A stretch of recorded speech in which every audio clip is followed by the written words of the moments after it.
Hey guys, how's it going? Hope everyone's staying safe. I'm Adam Thomas, and today we're going to do another 3-minute Thursday on rotary tattoo machines versus coil tattoo machines. I'm going to go through the pros and cons of both, and hopefully give you a bit of an insight into what each machine does, what they're good at, what they're bad at. So without further ado, let's put 3 minutes on the clock and jump straight into it.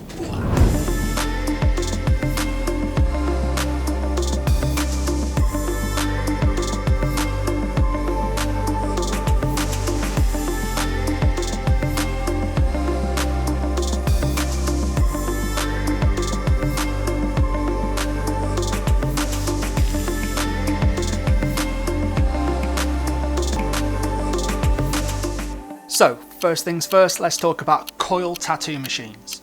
They've got a massive heritage, obviously, within the tattooing world. They're great as a machine to start with, to give you an understanding as to what you're doing to the skin, how the ink is physically going in, how the needles are moving. The downside to these machines is they are super heavy. And when I say super heavy, I don't mean that they weigh a ton. That's basically down to the fact you've got a big brass frame on them, big copper coils, and obviously all the metal parts that are there, it's just going to add to the weight, especially when you start putting big steel grips onto the bottom of them. Vibration can be a little bit annoying when you're starting out and you're trying to put a nice straight line in. Obviously, if you've got something that's vibrating massively in your hand, it's not going to help at all. There are ways to cushion that a lot with big silicone grips, etc., but the main thing is just to strengthen your hand and get used to it. I'd recommend coil machines all day long to start out with, just to give you a good understanding and a strong base into tattooing.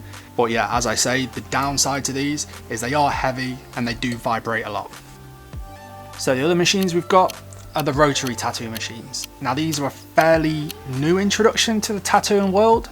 They've been around for quite a while, but they've only recently become massively mainstream, and in my opinion starting to take over from coil tattoo machines. Now I've been using rotary tattoo machines for the majority of my tattooing career, probably the last 4 or 5 years. The main thing being that they're a lot more lightweight compared to the coil machines. So I mean, as you can see, compared to the machines that I've shown you before, they're super small, super compact, and they're not made of a big block of brass. A lot of these are all aluminium. The biggest bonus for me is the fact that you've got no hard hitting mechanical parts bouncing up and down and causing a lot of vibrations. Now there are vibrations to rotary machines, but they're cut down massively. The main reason for that is that you've got a little tiny electric motor, which obviously, going back to doing a nice straight line, if you've got a machine that's not vibrating in your hand and you're not struggling with that, and you're not being weighed down by something that's super heavy, it's just going to make your life so much easier, and it's going to give you a much better tattoo.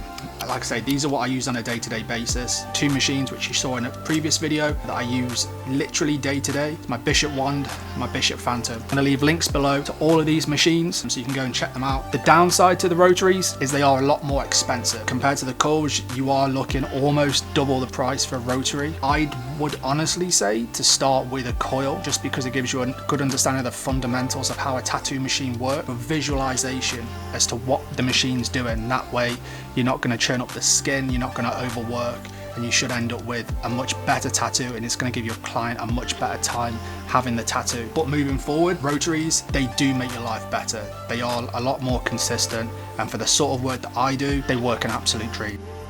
So there you have it, guys. That is coil machines, rotary machines, and the pros and cons.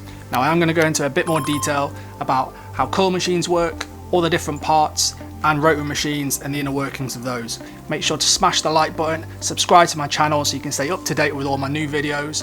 See you on the next video. Peace.